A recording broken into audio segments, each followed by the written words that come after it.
Welcome to One on One with Mitch Lafon. And joining me on this episode, Sirius XM radio personality and drummer for the band Charred Walls of the Damned, Richard Christy. We talk about the band's new album, Creatures Watching Over the Dead. And of course, it wouldn't be complete if we didn't talk to Richard about his favorite band of all time, Stryper. But this time, I was a little more wise. I had singer Michael Sweet waiting on the other line, and so you get to hear Richard geek out over Michael Sweet's one-sided war solo album, The Stryper to Hell with the Devil 30th Anniversary Tour, and more. So let's check that out. But before then, please check me out on Twitter at Mitch Lafon, MITCHLAFON, on Facebook, one-on-one, Mitch Lafon, and paypal.me/Mitch Lafon if you care to support the podcast in any way, shape, or form. And now, without further ado, here is the one, the only, Richard Christy and Michael Sweet. We are speaking with Charred Walls of the Damned drummer Richard Christy. The new album is Creatures Watching Over the Dead. Richard, always a pleasure to speak with you. Great speaking with you, Mitch. I appreciate it, and I have to say too, I love that you give me a heads up whenever you interview Michael Sweet as well. You know, I'm a big Stryper fan, so well, yeah, I love listening to you interview him. Well, yeah, and that's the great thing. And I know recently you've been tweeting about Stryper and their 30th anniversary tour of To Hell with the Devil, right? To Hell with the Devil. Oh, I am freaking out like that. That's one of the albums that changed my life, and you know, people like Brian Slagle will give me a hard time about it, but I'm not ashamed to admit I'm a massive Stryper fan. Yeah, well, Robert Sweet is like one of my biggest drumming influences, and that album introduced me to Stryper when I was 12 years old, and just I am freaking out. Well, you know, going to play Richard, that album in its entirety. I'm going to actually surprise you on this one because I do have Michael Sweet of Stryper on the line listening to this at the moment. And so, Michael, please say hello to Richard. What the hell is going on here, man? Well, this is like the Twilight Zone because I'm just like, your ears must have been ringing. I was just talking about you. What's going on, Richard? What's up, Michael? How are you? I'm good, man. What's that? Was that yeah, I was going, as you were talking, I was going, free. I thought that was Mitch. I was going to compliment Mitch on it. I was going to say, wow, Mitch, you got a great voice. Yeah, no, listen, my voice ain't that great, unfortunately. But let me read the tweet here. It says, from Richard Christy a couple of days ago, it says, can't wait for this, the 30th anniversary tour. I'm going to freak when Stryper plays Holding On. There you go. What's so important about Holding On for you, Richard? Well, I mean, that whole album is so important to me. And Holding On, I've actually never seen Stryper do that live. So I think, Michael, did you guys only do that on the To Hell with the Devil tour in 87 or 86? Exactly, and we only did it for a short period of time. We did Rockin' the World pretty much throughout the whole tour. It was about an 8-month tour plus, but we only did Holding On a few times, so we really didn't play it that much live. And I think it's one of my favorites in terms of a pop metal song, and I think it's a highly underrated Stryper song for sure. Oh, absolutely. I was actually texting with Jim Florentine the other day, and that's his favorite Stryper song as well. And we were both freaking out. We're like, oh, man, we're going to be going nuts when you guys play that. Wow. Yeah, man. We're going to play it. We're going to play Rockin' the World. We're doing the whole album, of course. And then we're going to come back out at the end and add some other songs. So it's not a 45-minute set, you know? Mm-hmm. Oh, I can't wait. I am just like, you know, I've been texting with Chris Jericho about it a lot, too. And also Howard Jones, who sings in the band The Devil You Know. And he's a big Stryper fan as well. So we got this little text message group called Heaven's Metal. We call it Heaven's Metal, and we've been texting each other, getting all excited. That's awesome, bro. Hey, I'm going to throw something out there for you, too, and it's your call. There's no pressure. But if you want to learn a song And at the end of the set, you know, when we'd come back out and we do 5 or 6 or 7 other songs, if you want to learn a song and be ready and come up and play with us, that would be awesome. If not, if you want to just come and hang and watch the show, that's totally cool too. But I still want to jam with you, man, on a song that you're prepared to play. That'd be amazing. Wow, that would be absolutely incredible. Thank you so much, Michael. I mean, when you guys called me up on stage to play sing-along song last year, I think it was a year and a half ago, I was like so terrified, but at the same time, I was so excited, and I you know, we did it with no practice, and I thought it went really well. Man. And, but dude, I've seen your video clips of you playing drums. You're an astonishing drummer, and I showed him to Robert. I showed him to Robert recently, and Robert was like, "Oh my gosh, wow!" I mean, he was blown away. Well, Robert's pretty much my biggest influence. It's all thanks to him, and even on the newest album from my band, Charred Walls of the Damned, on the first song, I do a little tribute to Robert. I do the fill from Free. Yeah, the opening fill from the song Free. I do it in this first song, and I've been so excited to tell people. I'm like, see if you can pick out where my Stryper tribute is in the first song, and it's I do the fill from Free. That's incredible. You're talking about that one? Yep, absolutely. Yep. I play it pretty much note for note, or drum for drum. Wow. That's awesome. I don't begin the song with it, but I play it like going into the chorus of the first song. Is that the song My Eyes, by the way? Yeah, it is. Yep. And I got to hear this now, man. Yeah, I told our guitar player Jason, who's also a big fan, and we actually we've jammed Free together before, and hopefully we'll be able to maybe do a cover of it sometime on one of the albums. But dude, that would be killer. That would be absolutely killer. Oh, that I know. I mean, I can't even you know. It's hard to express in words how much you guys mean to me and how much of an influence you are on me. So thank you guys for everything. Yeah, of course, brother. And if you guys ever do a cover, consider letting me sing a line or background vocals on it or something. I would love to be a part of that. That would be an absolute honor, Michael. Thank you so much. And by the way, I heard the single off your solo album. It's incredible. Yeah. Dude, thank you, brother. Thank you, man. That's in very fact, nice. I love it. I love Will Hunt is an awesome drummer too. I used to go watch him play in Orlando when I lived down there. Oh yeah, I'm all about drummers, man. I'm a closet drummer. I used to sneak out and play my brother's kit when he was working or at school, and he'd come home and there'd be broken sticks and broken cymbals. And you know, man, I've always been about drums, and I love drummers. I love drums, and I take it very serious. So that's why I like to work with guys that are great drummers. You know, Kenny Arnoff, Brian Tishy, obviously Will Hunt, my brother. You know, and dude, I'd love to do something with you someday. Maybe that day will come.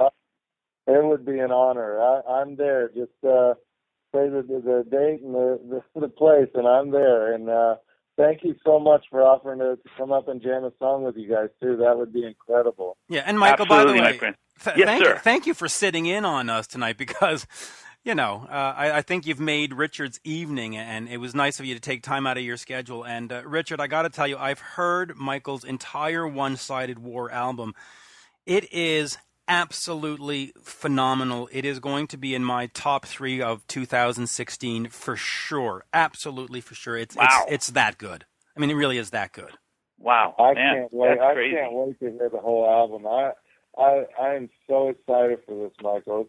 Are you going to tour for doing solo shows as well? I want to. It's always tricky because Stryper's so busy these days.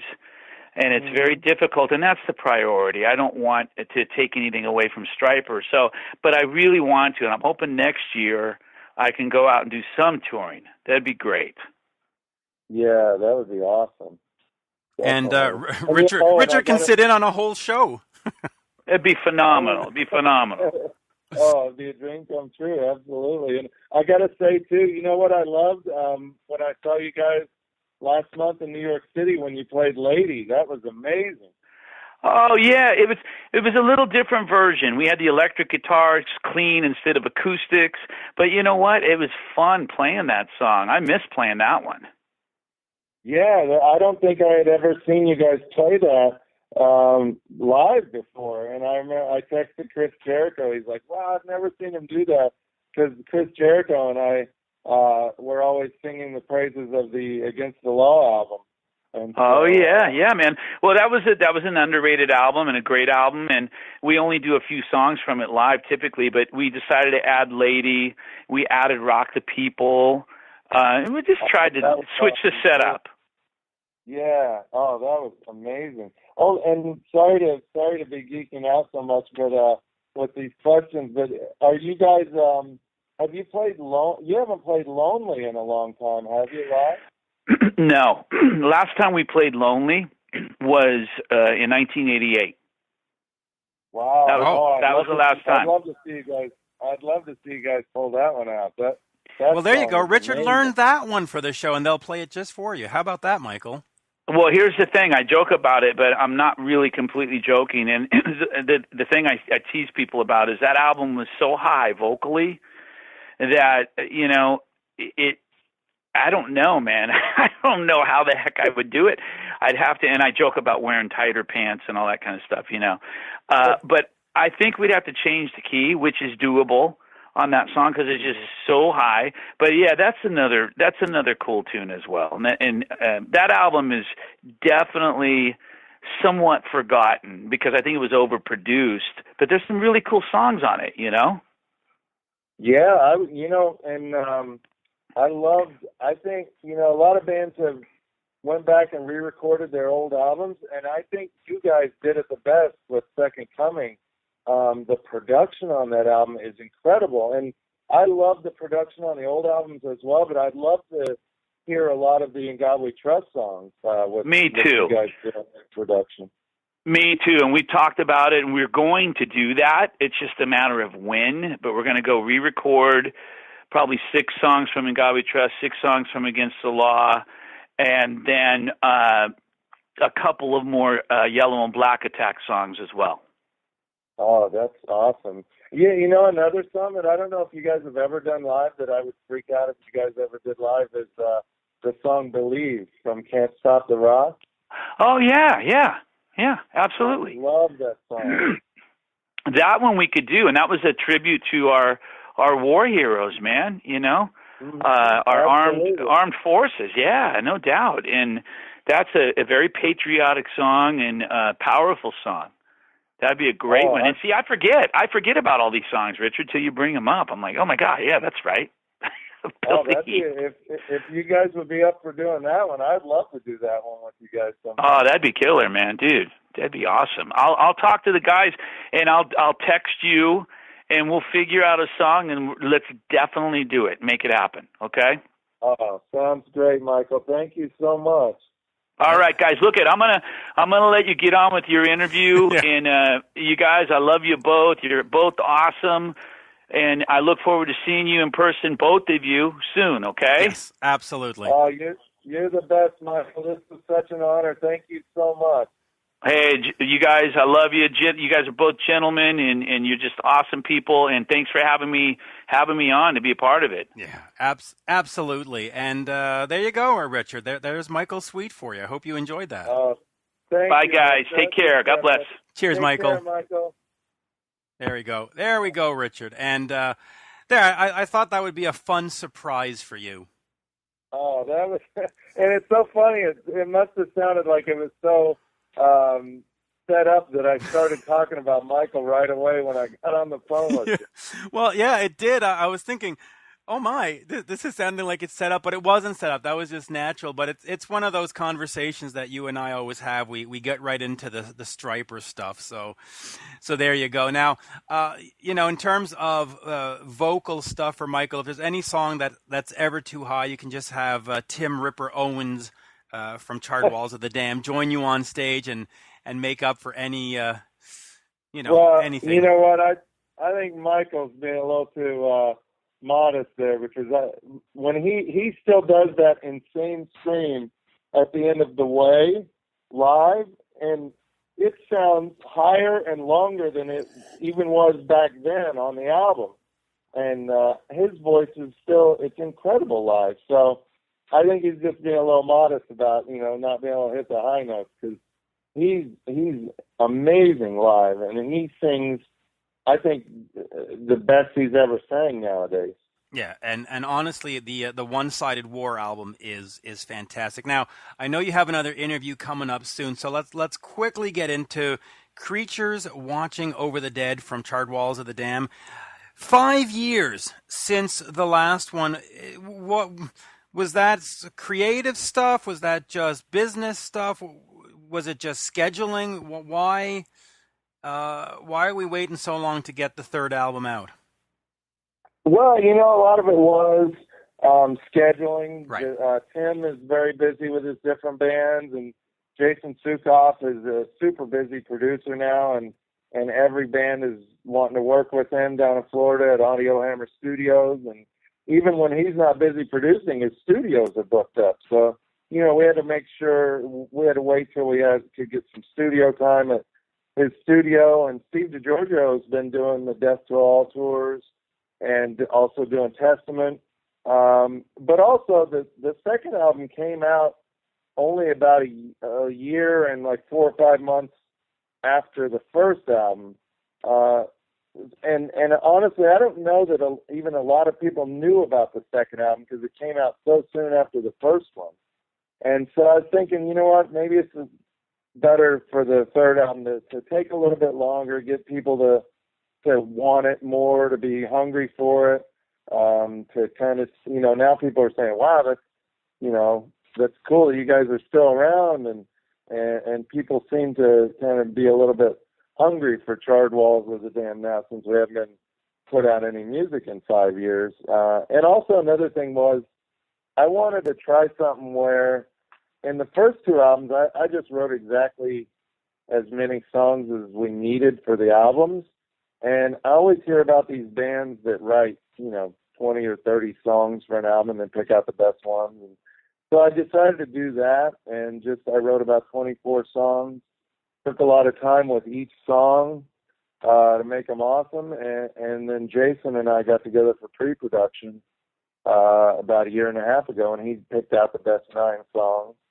And those are the ones that are on the album. So I just wanted to take a lot of time and really kind of concentrate on the songwriting. Also, these songs are a little shorter and more to the point, and that came from working on them a lot and just having so much time for pre-production and refining the songs. So, it was a lot of different factors, but I think it's definitely worth the wait.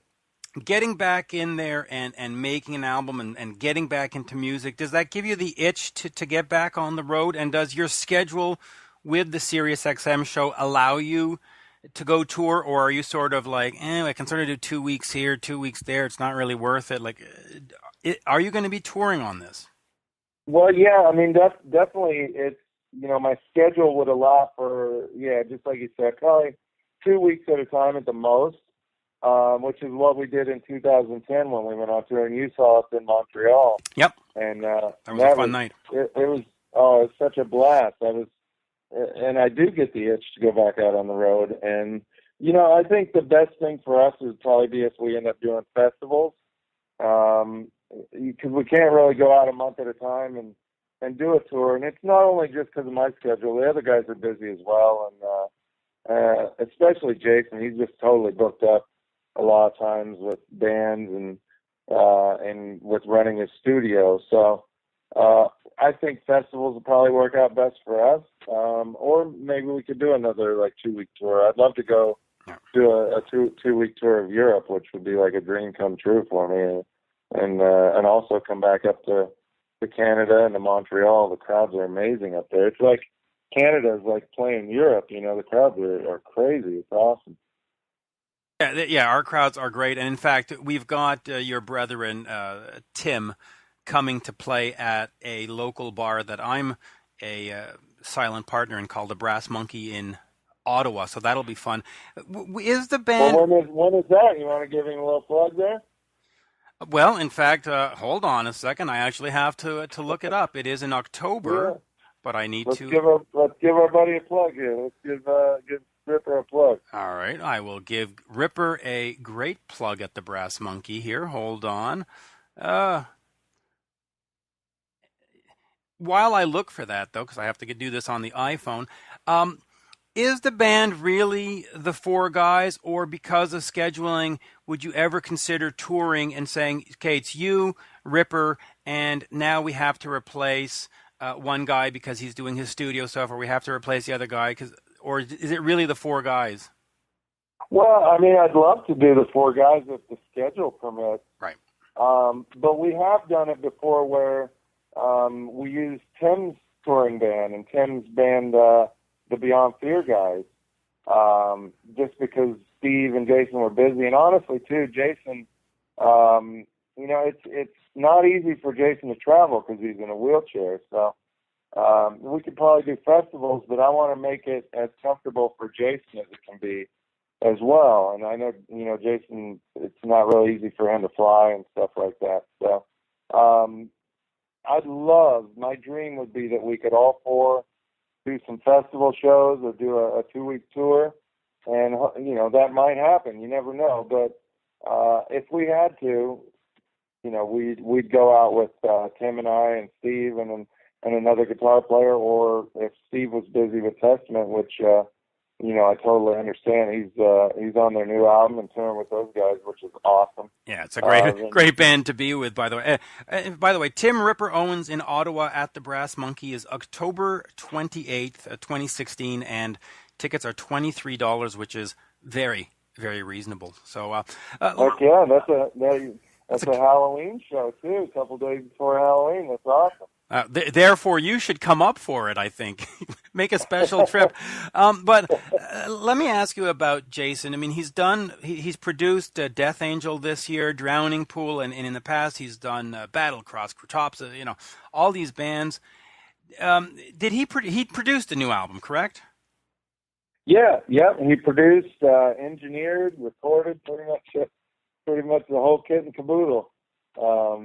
And played guitar and solos and all that good stuff. And Tim and I and Jason came up with the vocal melodies and all that good stuff as well. So Jason's a man of many talents, and he's awesome. He's hilarious too. Not only is he an amazing producer and guitar player, but if you've ever hung out with him or seen some videos of him, he is a total character. Yeah, he really is. He really is so funny. So I recommend for any band that gets a chance to work with him to do it, because he's a lot. And Ron is his roommate is awesome too. I love hanging out with those guys. They're a couple of characters, and they're a lot of fun to hang out with. So, and it's in Florida, so if you're in a band in Canada and you want to have a nice little January vacation, summer, vacation, head down to Audio Hammer Studios and record, because it's beautiful down there in the wintertime. Let me ask you about this, because, I've always had questions about bandmates producing albums, just because sometimes you need that other set of ears. Is there a concern that sometimes you can be too close to the project to be objective enough? And do you see a time where Charred Walls might say, okay, Jason, listen, come and play with us, but we're going to use another guy? Or are you really sort of locked into, no, this is the formula? I think we'll stick with the formula just because it works. And you know what, honestly, too, it's because I've known Jason for almost 20 years now, and we've written songs together for so long. We started writing songs together in the late 90s when we first met, that we just feel really comfortable together writing music together. And if we had a budget to get some, a big name producer or something like that, that would be cool. I wouldn't be opposed to it, but Jason just works so perfectly for this, because it's his studio. He's the guitar player. He knows the equipment. and he's just so talented as a songwriter that I think he's perfect for this, and we'll probably end up, sticking with that formula. Yeah, and you look at some of the bands he's done, Trivium, Job for a Cowboy, Whitechapel, what is it? I mean, you can't look at that and go, that's no good. I mean, that's sort of the best in this field, right? Now I do. I'm so happy for him, because these are all bands that he and I, listened to over the years, and now he's getting to work with them. It's awesome. Now I do see that it is at the half-hour mark, and you have another interview coming in. But I just wanted to thank you for your time. Remind everybody to go pick up the new album, Creatures, Watching Over the Dead. And I guess we should also tell folks to pick up Michael Sweet's One-Sided War and go see the To Hell with the Devil 30th anniversary tour, because you never know. Richard might show up at one of the shows in your town and sit in. I'll be at the New York area shows, that's for sure. Yeah, and I hope you don't mind that I had him sit in. I thought that would be a fun little treat and a fun little way to get this thing with the ball rolling. It was perfect. Thank you so much, Mitch. That was like that made my year. That was awesome. Yeah, and I'll make sure that you can exchange numbers and text each other and all that wonderful stuff. Always a pleasure, Richard. And hopefully we'll see you up here with Charred Walls of the Dam, and come and sneak up on Tim's Halloween show. We'll keep an eye out for you. I'll put you on the guest list. Don't worry about it. I might, if you see a guy in a Michael Myers mask or somebody, maybe that's me. Thank you, sir. Thank you so much, Mitch. That was awesome. Take care, buddy. Thank Cheers. you. Bye-bye now. And there you have it, folks. My interview with drummer Richard Christy of the band Charred Walls of the Dam. The new album is Creatures, Watching Over the Dead. And we also had a very special guest appearance by Michael Sweet of the band Stryper. His new solo album is One-Sided War, To Hell with the Devil 30th Anniversary Tour, coming to a town near you. Do check that out as well. And remember, check me out on Twitter, at Mitch Lafon, Facebook one-on-one, Mitch Lafon, paypal.me/Mitch Lafon. A lot of checking out to do. So check out all the checking out. And I'm checking out of this episode. Thank you, folks. Thank you, Richard. Thank you, Michael. And thank you for listening. Bye for now. Oh, my.